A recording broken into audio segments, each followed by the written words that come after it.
Since 2012, we have refurbished the track 4 times. So 2012, 15, 18, and now in 21.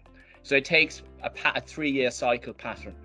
To evaluate the performance of the all-weather track, we listen to our stakeholders, jockeys, vets, trainers, but we also have scientific data to analyze the performance of the track.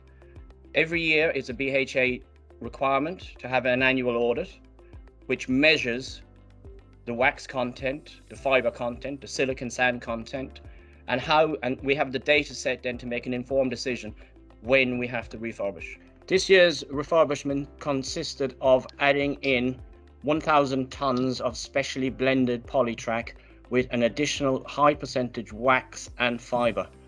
This will be blended into the original track inch by inch, so that we will try to get back to near as original specified polytrack. We started on the 8th of July, which was an enormous challenge this year because the weather, obviously everybody has had a volatile weather to cope with.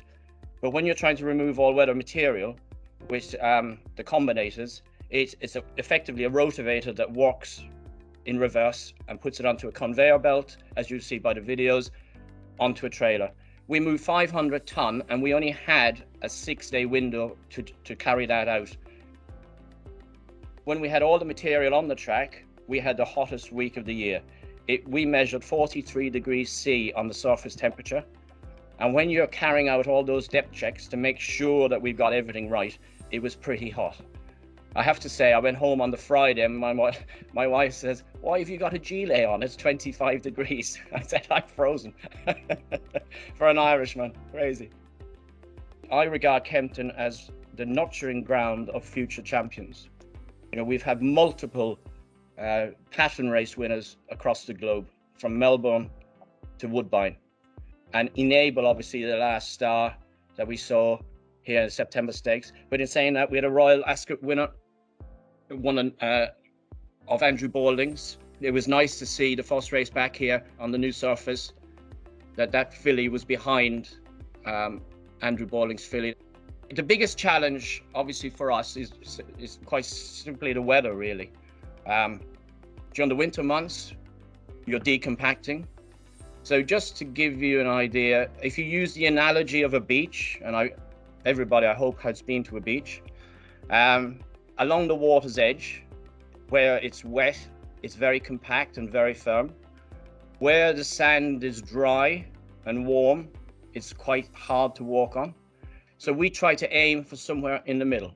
So that would be equivalent in a way to a synthetic track for a runner, so that you provide a cushion. So the all-weather track is made up of a pad, a cushion, and a tilt, which is about 1.5 inches at the top, which is the fluffy bit.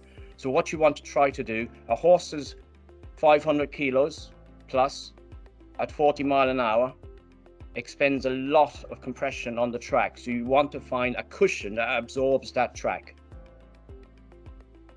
My head groundsman, Steve Gudge, and deputy, David Elliott, and all the multi-skilled members of the team. I mean, they've been fantastic. The morale was high.